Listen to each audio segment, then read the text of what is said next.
I'm gonna do that shimmy again. Oh, Just did. so the light, the shimmy? Oh, yeah.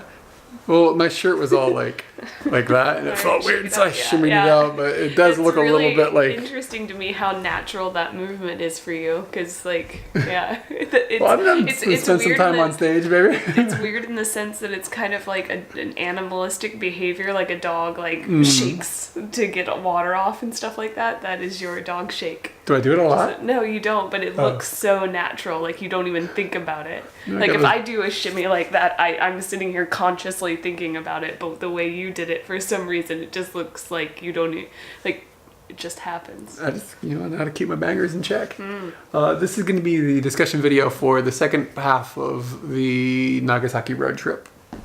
And we're going to start this a little different. We're going to do a question right out the gate. All right? And yeah. Pressure. And I'm going to let you read the question. It's the very top one that's in bold. It has my name in it? Yeah. My question is for Katie. Is that a damn vase you're drinking out of? LOL. Vase?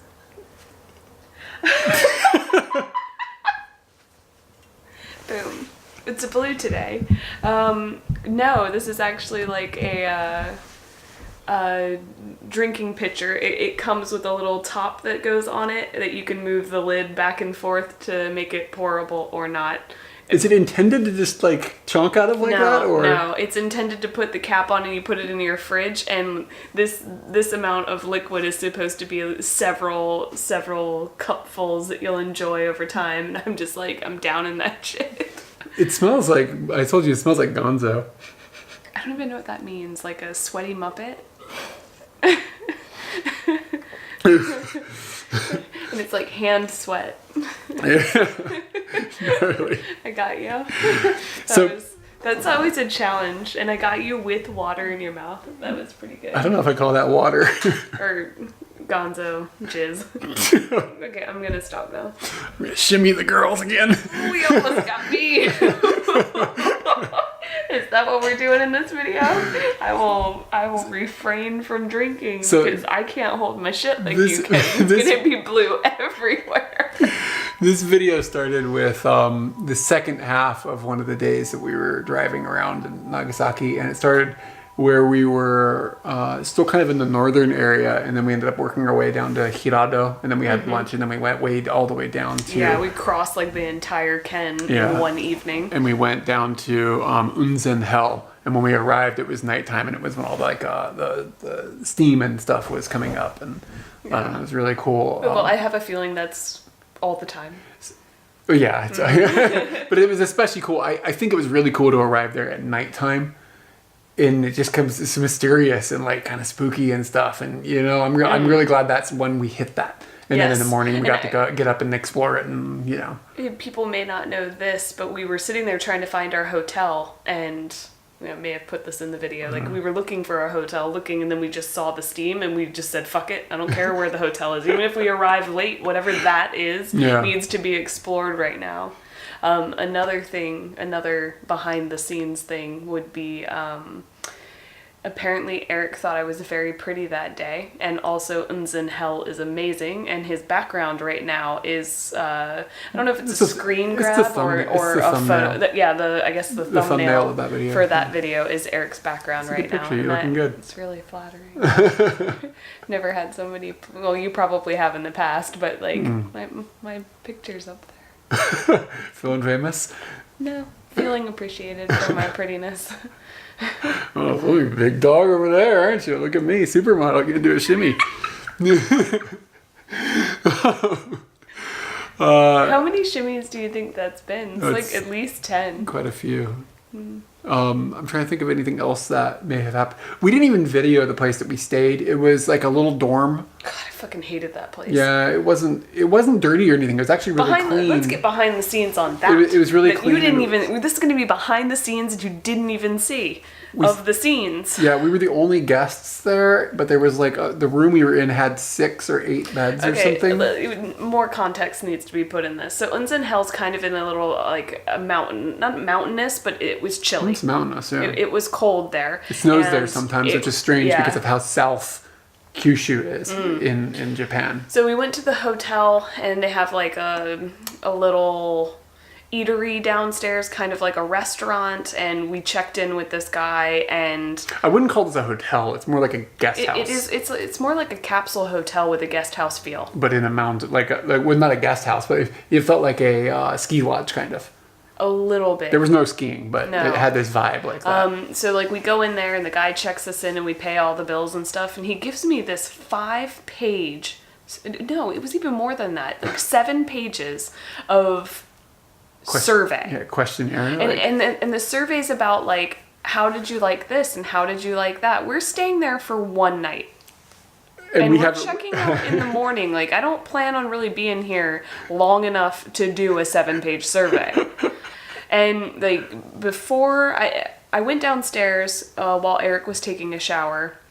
And I filled out some of the survey downstairs and realized, like, all of this is, like, what you've already done, and we've done nothing in this area.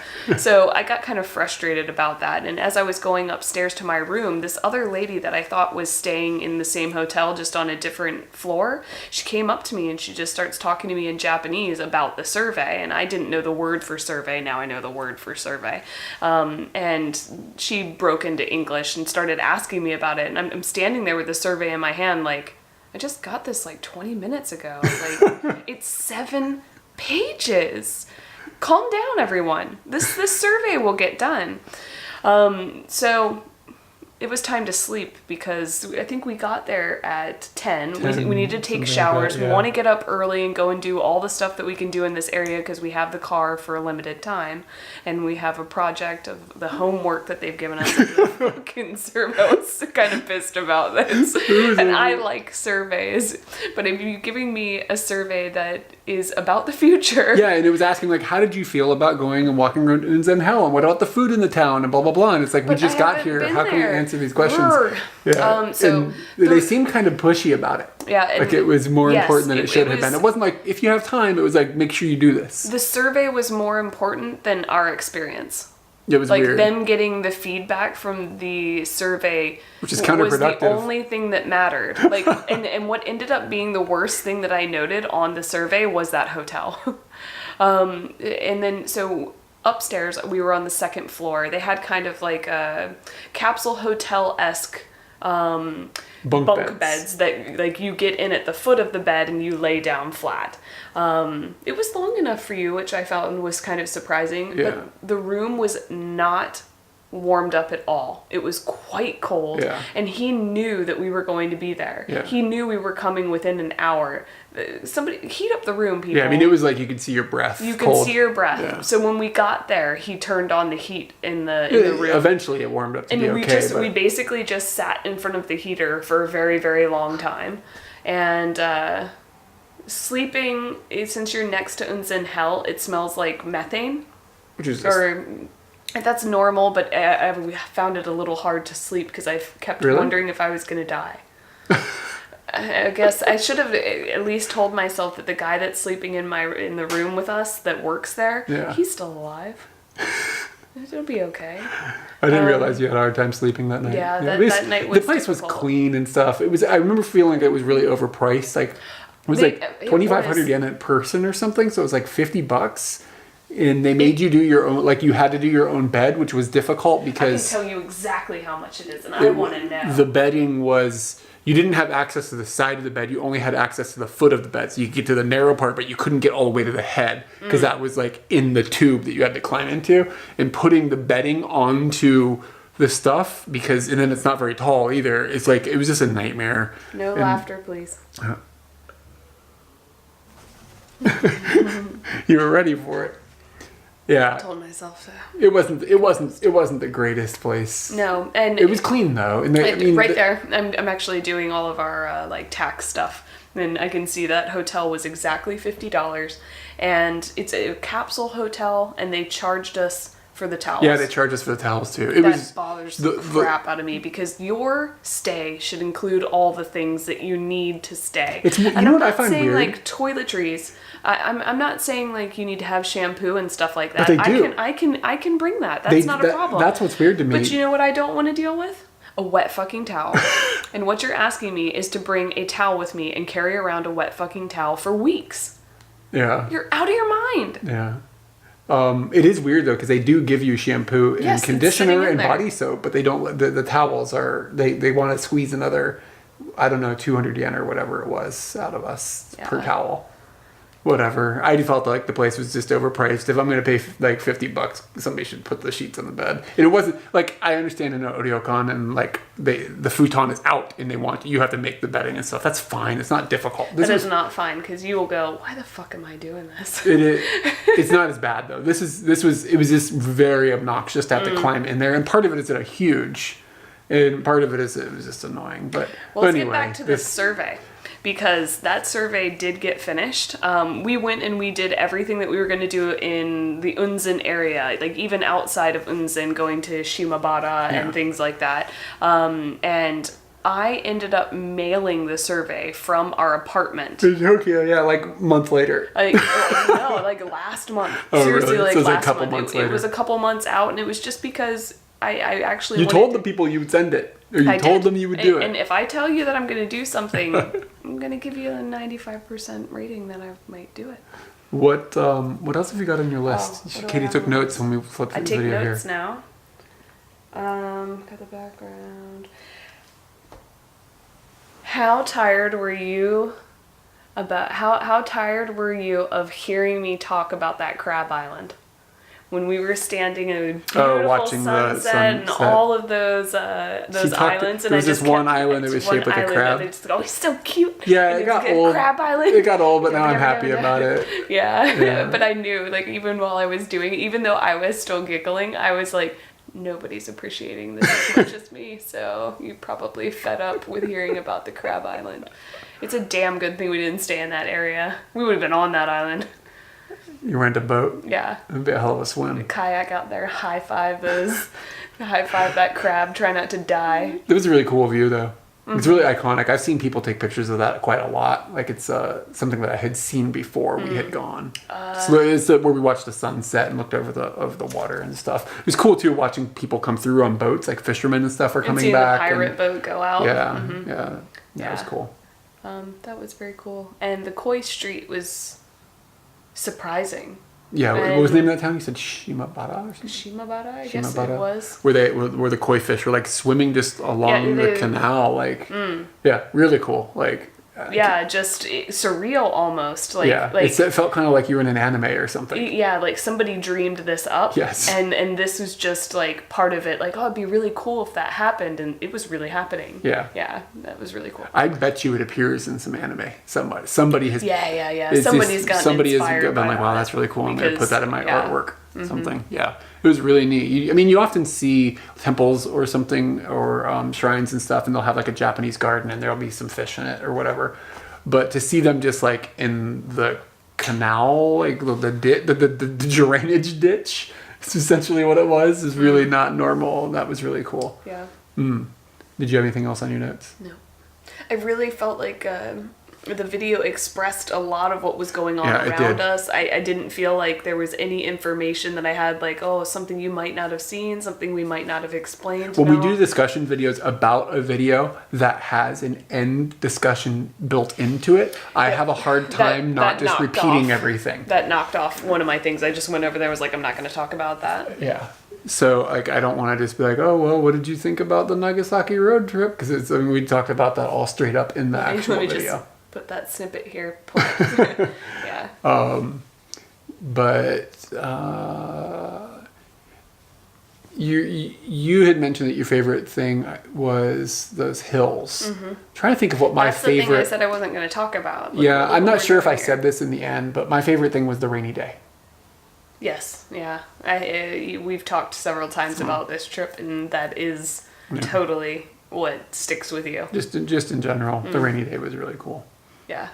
I really like road trips in general. I like rainy days. It depends. It depends on the rainy day and what you have planned for the day, because it could totally derail what you want to get done. Yes, that's true. And it didn't do that, because it was like spotty rain, like heavy rain for a few minutes and then no rain and then spotty rain and stuff. And the day was just like, go to this place and check it out, go to this place and check it out. It wasn't commit 4 hours to being out in the rain. outside. And we had a car, so we could get inside of the car and warm up and stuff. So and that was fun. Run back to the car. Yeah. Let's see here. Another question. Ricky Martin asks, so the question for the next discussion video, I'm sure you've answered this in the past already, but how long does it usually take to do all of the editing and work necessary to publish one of your videos? Are we talking about after shooting? Yeah, I guess he's Okay, I don't exist in this. So post-production stuff. Let me just get comfortable over here with Heavy B. Yeah, we're listening. I don't know if we've ever shown this. This is... His name is Heavy B. Because he's heavy and he's a bee. I got him in an airport in the United States the year that I went back when Katie stayed here. And I was in America for like a month. And this is what you brought back. And I brought back, I was like, here's Heavy B. Here's Heavy B. He's got this tag because I had some heavy luggage. So how come you didn't, like... Well, I just thought that the weight... Whoa. Got him. I'm not a very good actor. So, how long does it take to edit a video? It really depends on the video. But if you're talking about like one of these videos that ends up being like half an hour to 45 minutes or whatever, it basically takes me a week to produce the whole thing, which I think a lot of people will look at that and be like, well, how could that possibly take a week to do? And what it really boils down to is that I'm starting off, like I want to make a 45-minute video. I'm starting off with maybe an hour and a half or 2 hours worth of footage. And I don't cut anything that has any like context or like value to it. It's just I have to like, I'll do like a pan like of like, let's say I have a piece of food or something on the table and I'll pan like this and I'll pan like this or I'll pan like this and I'll do all these different things like that. And I'll, multiple times, and sometimes I'll have to change lenses just to get it right and stuff. So I'll end up with like, 10 swipes on this one thing that I only need for 10 seconds. So when that starts to expand out, it ends up getting a lot of footage that just gets thrown away and it's worthless. Nobody would want to see this. It would just be redundant basically. So the first thing I do is I go through and I just kind of just jump through all of the footage that I've got and kind of build a story in my head of like, okay, what needs to be conveyed in this video to make everything make sense. And then I go through and I chop those pieces down with all of the little pans and cut out all this crap of me like refocusing or removing. And then I have all those pieces all broke down into like little sections or whatever. And then I just go through from the beginning and start stitching it together and putting the little overlay shots in place where they're needed. So that process, it actually takes a really long time because like if you think you have like 5 minutes of video that you have to watch like of a certain clip or whatever, I end up watching that essentially like 10 times just to get all the timing right and figure out what I need to put in places. So like that little 5-minute chunk could take me like an hour just to put together, which just is just, when I say that out loud, I'm just like, good Lord, that's really crazy. But I mean, that's just what it takes to get the timing right and make sure that I'm happy with the way everything looks and make sure that there's not anything like, weird about it. Something that I have done in the last couple of years that I didn't used to do that has expanded on that a little bit too is that when we are speaking to the camera, you can see our faces and we're saying or thinking or we have these pauses, it's fine. I know a lot of people would use jump cuts to chop that out, but I just feel like that's a natural way to see somebody communicating. But when I'm putting a piece of footage over that, and then you can't see our faces, and there's those pauses and stuff, it's very jarring. So I've been going through, and because you can't see us, I can chop the audio and I can squish it all together and take out all those stutters and thinking moments and things like that. So that actually takes a little bit of extra time as well now, just to make sure that everything lines up, and then I have to watch it again. I feel like you're looking more directly at me about this, so you like really pound in that I need to stop. No, because it's not you, it's not me. Everybody speaks like this. It's heavy V. It's because we don't have scripts. We have to think about what we're gonna say. It's just like it's natural. It's a natural way to communicate, but it just feels very weird if you can't see a person's face and you're hearing that, and I find it is really distracting. So I've been spending time taking that out. But when you do that, you're cutting out things that are being said. So you have to listen to the entire sentence and a couple of sentences around it to make sure it's not distorting a tense or something, or making something not make sense when it's being explained. When you're taking work, I'm essentially taking words If out. I take a whole word out of a sentence when I'm editing, I then have to read the whole sentence again to make sure, well, you took that out. Does it still sound like a sentence? Yeah. And it makes the flow of everything much nicer, but it's just another step that has to take place. And so I go through and I basically will take like each scene that we have, I guess, is, let's say like if we have like a scene where we are at a cemetery or something, that's a scene, and then we have a restaurant, and then we go and do another activity, blah, blah, blah. I can kind of consider each one of these sections scenes, and I build all of these pieces, and then after they're all finished, I kind of just put them together. And it all stays in order chronologically for the most part. It's very rare that I move something chronologically. The only time I really do that is if we have like a restaurant and we don't have an activity, and then another restaurant and then another restaurant or something like that. And I feel like it's food. I will take something and I'll move it as long as it doesn't distort reality too much. So once all the video is stitched together and put together, then I have the next steps that I have is we have to make like an audio piece for the very end card where we just talk about. This is where I work. Let me tell you about this. Okay. Eric writes me a script and then he hands me a camera and then I try to do it in one piece and he laughs at me while I do it. And that'll be the thing at the very end where it's just like, like and subscribe, or thanks to the patrons, or whatever we end up having to having said at the end. I'm trying to say like what's coming up next. Yeah. And then I need to make a list of all of the people that support us on Patreon at the specific tier levels that get their names in the end card. And that doesn't take too long, but I do need to go through and like fix some people's capitalizations and stuff, and just make a couple of adjustments to some of the names because some of them get really long and it won't fit in the thing. So I have to change a couple of things there. The names are long. And well, usually it's that if somebody will have like two people have a name like blah blah blah and blah blah blah, like, and they'll write and I'll take out the and put an ampersand, and usually that makes it small enough. And you had to take my mom's name for a really long time and take the caps out, Mom. Yeah, it's in all caps, and Mom, it just stop writing everything in caps. You're just yelling at everyone. I'm calling you out. So yeah, I have to go through and do that and make sure that looks nice and everything. And then I go through the entire video one more time, and I have to do color correction, which is just I'm really just making sure that the brightness levels are okay so you can understand what you're looking at and that things aren't too jarring looking. You have to color correct for Heavy B? Yeah, we're going to have to get... Make sure you get the poppin' yellows. Good. And then I go through one more time and I watch the entire video, but I don't actually watch the whole thing, to be completely honest. I just go to any place that I made an adjustment and I check the adjustment. I'm happy with it. That too. Yeah. So if there's like an area where we're just talking and there's nothing going on in a big chunk, I don't look at it. I skip the whole thing because I've already seen it multiple times at this point. So I'm just jumping to the parts where I've made any adjustments and making sure that it's just that those are flawless. okay. Yep. So then that's the whole project done, and then I can render it. My computer renders it overnight. That takes... Your computer renders it overnight if Windows decides that it would like to render things overnight. Yeah, if it doesn't reboot for updates, Windows. which drives me insane. Yeah. It actually... And the fan is really noisy on the computer while it renders, and it takes hours. It takes like 7 or 8 hours. Computer lives in the toilet. So we put it in the toilet room so we don't have to listen to it in the living room. So it renders in the toilet room, and then in the morning I'll get the computer and make sure that the video looks okay, and I just flip through it really quick to make sure the file is all right.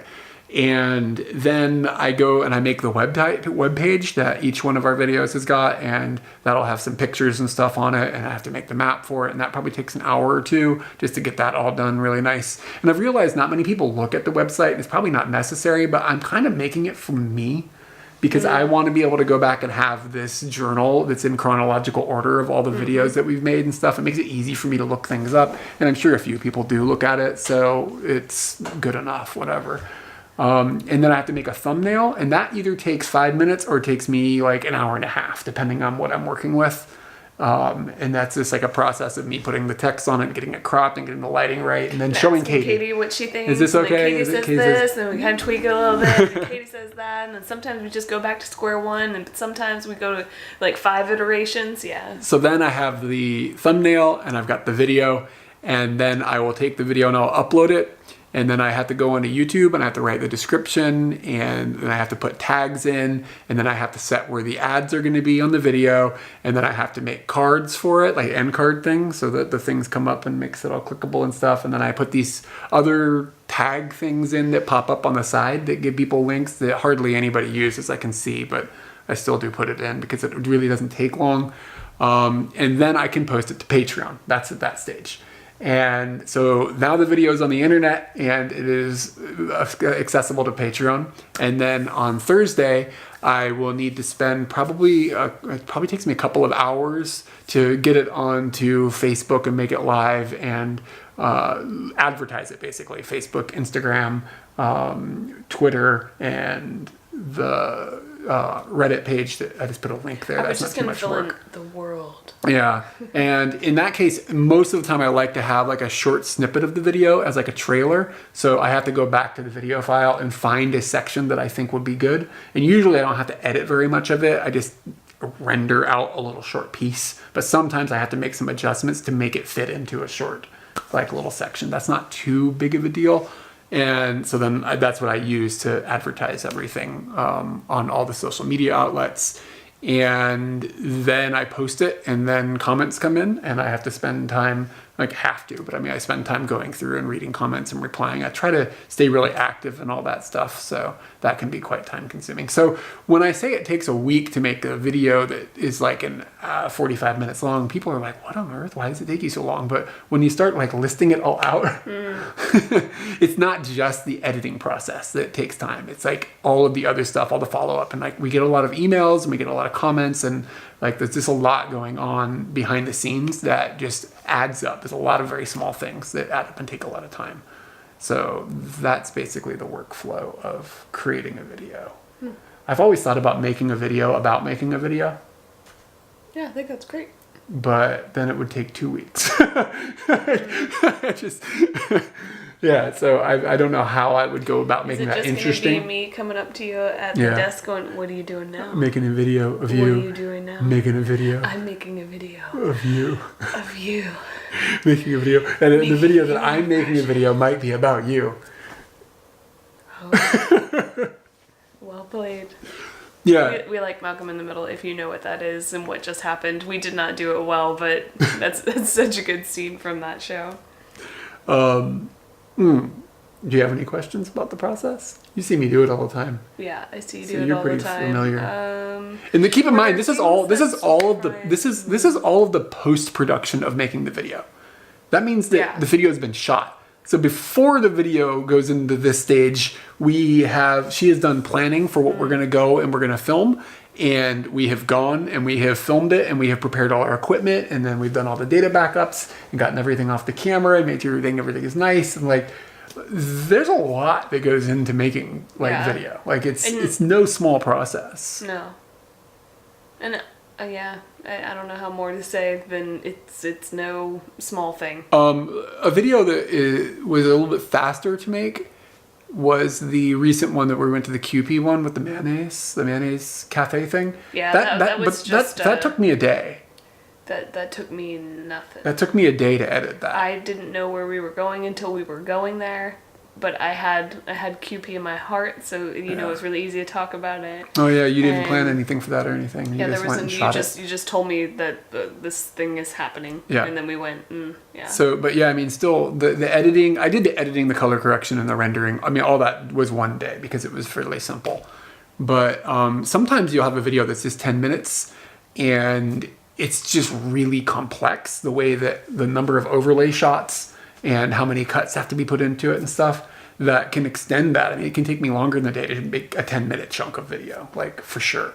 Like we've had some videos that have been really complex that have taken me a lot longer. I felt like one of the ones you mentioned that was really difficult was the no talking video. Yes. Why do I feel like years that ago was the one? that was just a new workflow. It wasn't something I was used to. I think we're about to run out of time. No more questions. Yeah, but the video that I made by myself when we went, that was really complicated to edit, but it was really fun because it was different. It was a different project, but it was a lot of cuts. I did nothing for that video. No, did you even see it? I think I did. How are we gonna roll out here? Are we gonna shimmy out? Yeah, we can shimmy out. Oh, you gotta start shimmying now, girl. I'm Heavy D shaking is my just knockers. completely shaken.